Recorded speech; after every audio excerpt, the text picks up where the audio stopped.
Hello, I'm Nathaly, and today we are with Danny Foo here in Singapore. And today we're going to go over some information on how to purchase property here in Singapore. Thanks for being with us. Thank you. Thanks, Nathaly. So our first question, I think you are from here originally, right? Yes, that's right. Yeah. Born and bred. So you've seen the market transition, in many ways. I can imagine that you've seen from beginning to up until now. I think the economy is doing pretty good here. So what it will take to have an international buyer purchase property here? What are the steps of the process? Okay. For international buyers, the first thing you need to do is to engage a good realtor. Right, a good realtor will help you to analyze the market, will help you to look at the trends, where are the hotspots, and what are the opportunities in the market. Yeah. How long have you been a real estate agent? I've been in this industry for more than 14 over years. 14 years, that's a long time. Yeah. Also, so then what would you say is the largest market in Singapore for international buyers? What's the number one, number two that work with you?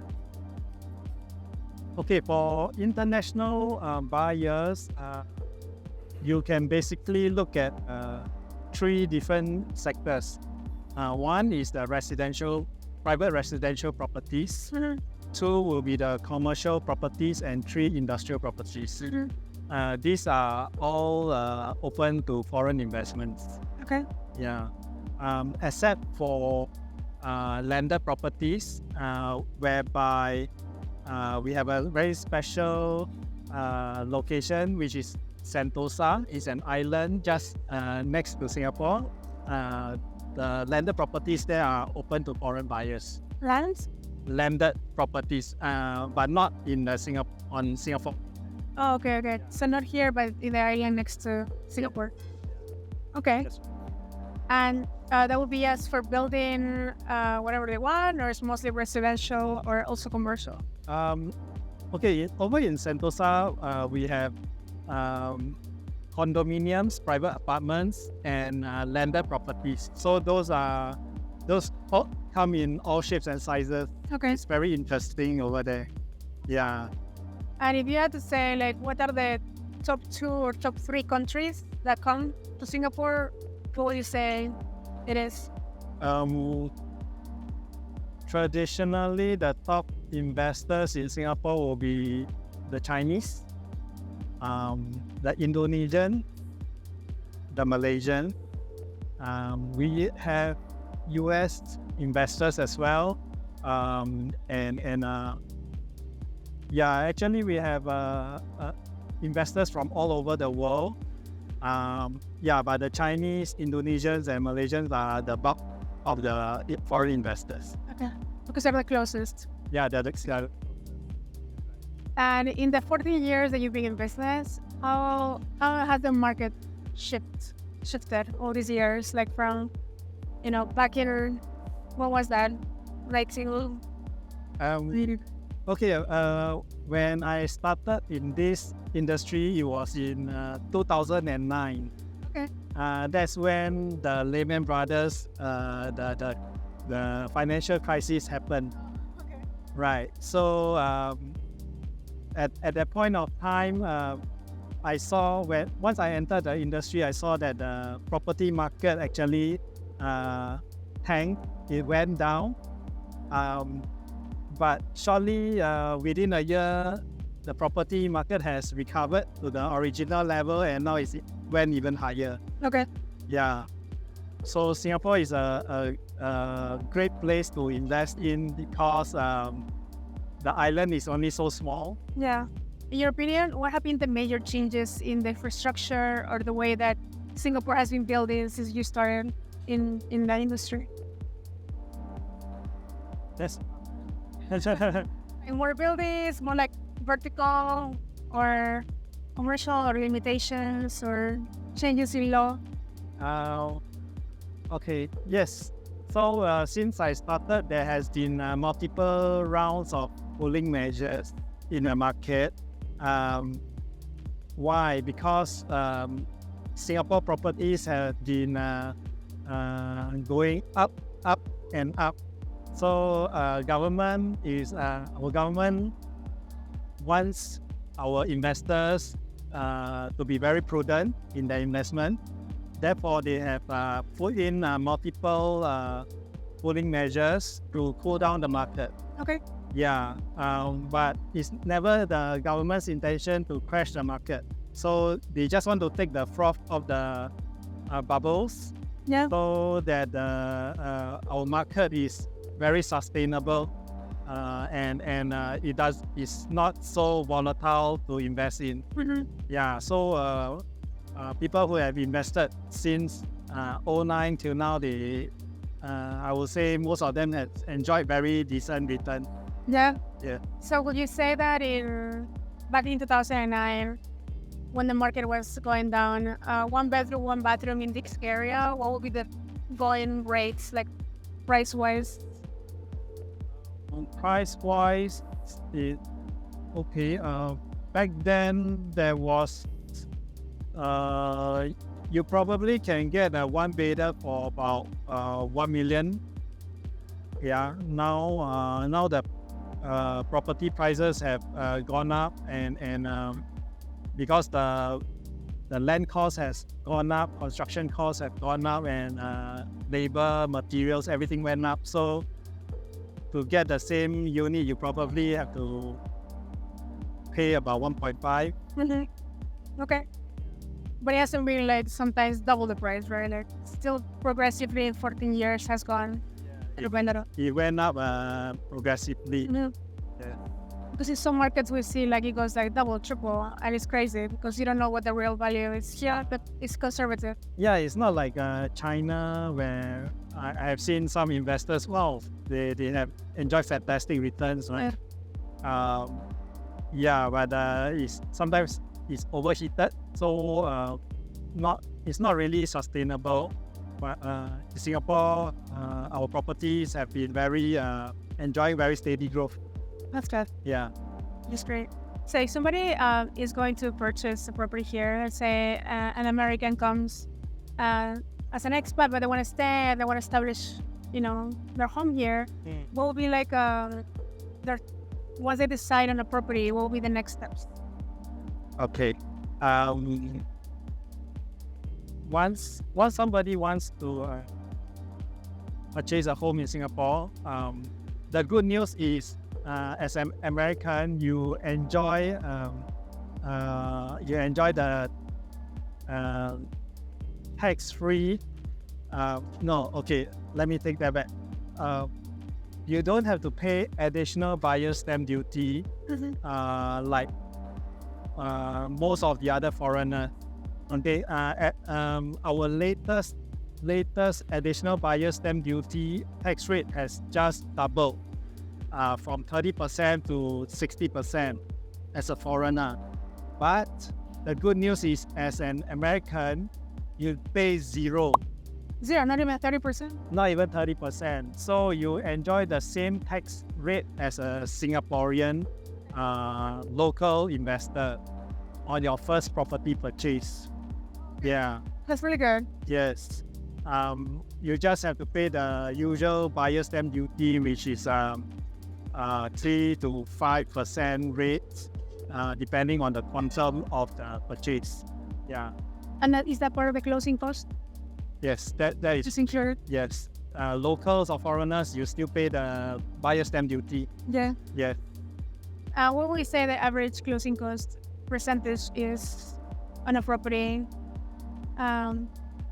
Let's say it's $1 million property. What will be the closing cost? Closing cost.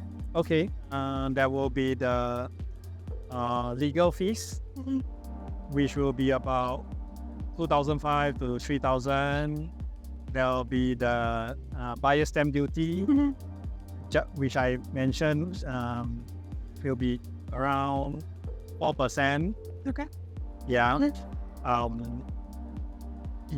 Of course, there will be some miscellaneous fees, legal stamping fees. that doesn't cost a lot. Okay. Yeah. What is the average percentage for a realtor on a sale? Like if you were a realtor, either you're selling your place and you have to pay a realtor a fee to list it. What's an average of listing percentage? Average listing percentage, I would say, will be about 2%. Yeah. Depends what you want. If you like to have everything, the full works, video coverage, 3D, 3D mapping of your place with the floor plan, then I think it's reasonable to have 3% to cover the cost. Of the material and the marketing material. Yes. Okay. Yes. Production costs. Yes. Absolutely. That's good. So then, for the let me think about the realtors questions. So if somebody wants to become a realtor here, like, what will be the steps for them to do that? You have to be a citizen, or you have to be... Yes. To be a realtor in Singapore, you have to be a citizen or a permanent resident. Okay. To become a realtor. Yes. And then to help your clients come. Okay. Okay. So let's talk about fixed costs, like a property taxes. Like, let's go back to the 1 million, just because it's an easy number. What will be the property taxes that will be a percentage on that property? Is that a fixed cost or it varies? Property tax will be based on the annual valuation of the property. So that you have to check with our IRAS tax department. But just an estimate will be the annual rental, and you take 10% of the annual rental. Okay. Yeah. Okay. Yeah. And for other costs, that will be like the monthly cost, the maintenance, HOAs for a unit. Maintenance, what's an average? It depends on the amenities and everything like that, right? Yeah. So like the maintenance and the sinking fees, sinking funds. Sinking? Yeah. So usually the management will collect the MCST fees, which is for maintenance. They also have a percentage that goes towards the sinking fund, which is like a emergency fund in case. So it's building in case it has any repairs. For external repairs, painting or replacement of the lift. Okay. Yeah. All right, I see. Like an emergency fund, as you mentioned. Yeah. Great. So then let's go about how Singapore, as one of the biggest economies in Asia, how does that affect or benefit neighbor countries? Like Malaysia is the closest. How does that help, or what's the flow? Like, what are they buying in Singapore? Are they working? What's the economics on that? Singapore is a first world country, so we have a very strong economy and stable government. Yeah. Corruption free. So all these are part of the statistics. So so the neighboring countries, they will like to work in Singapore, earn the strong Singapore currency, and spend it back home. So a lot of employees coming from Malaysia, Indonesia, and even places like Batam, Bintan, and of course the closest from us, a lot are coming from Johor in Malaysia. Okay. Yeah. So they will love to work in Singapore. Yeah. Where they enjoy higher salary, and when they bring it home, they have much more spending power at home. Okay. Yeah. So I would say in that sense, Singapore also helps our neighboring countries to prosper also. Mm-hmm. That's awesome. And in any big city, sometimes, when many foreign people come or companies establish here, it's a little hard for the locals to live here too. Is that an issue here in Singapore? Like working here, but at the same time, spending and living expenses. What do you think? Yeah, well, I guess, the locals are also feeling the heat. Yeah. Due to inflation, food, drinks, transportation, properties, everything is going up. Yeah. Yeah. But if you look at the world economy, Everything's gone up. yeah, Yeah. it's the same for everybody. Yeah. Yeah. So like I compare the food that we eat here and the food we eat in Malaysia. Yes. Let's say I pay $5. Mm-hmm. $5 for a burger. In Malaysia, I have to pay maybe like $10. Okay. $10 for the same burger. So 10 ringgit. Uh-huh. But the earning power is different. Yeah. For a Malaysian to pay 10 ringgit is definitely a pain. Okay. Yeah. It's more like Yeah. the equivalent Yeah. in the Singapore dollars. Yeah. So for example, Is it fair? Singapore graduate will be earning say about 4,000 Singapore dollars, but Per month? per month. Fresh graduate. Okay. So for like you But- start your career. So what is an average salary here in Singapore for if you just finished college? Okay, the average salary of Singaporeans, I would say their starting pay will be about 4,000 Sing dollars. Okay. Yeah, maybe if they are a lawyer or they are in some high demand jobs like computer science, they can get about 5,000 Sing dollars. Yeah, but if you compare the same as in Malaysia, then fresh grads are probably earning 2,000 to 3,000 ringgit a month. Yeah. And what is that equivalent in Singapore dollars? Is it the same? So you got to divide that by 3. By 3. Okay. Yeah. Now it's about 3.3.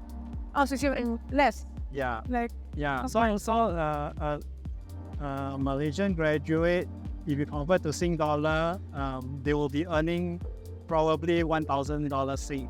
oh, okay. Yeah. So it's- Yeah. So you can see the earning power is different. So yeah, the difference between economies, even though they're next door to each other, is huge. That from Malaysia to Singapore.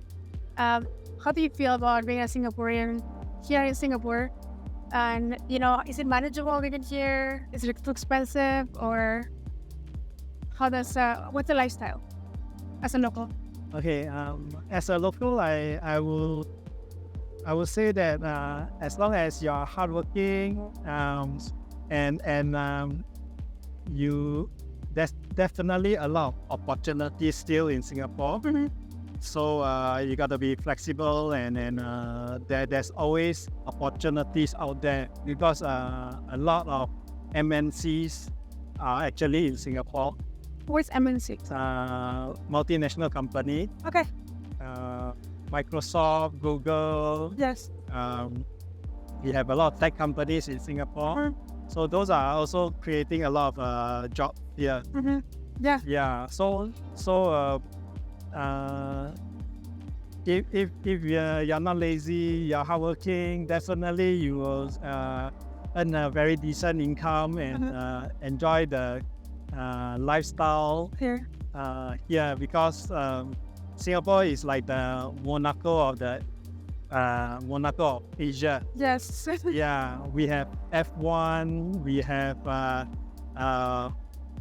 We have tennis event. Uh-huh. Yeah, we are bringing in more global events, concerts to Singapore. Yeah.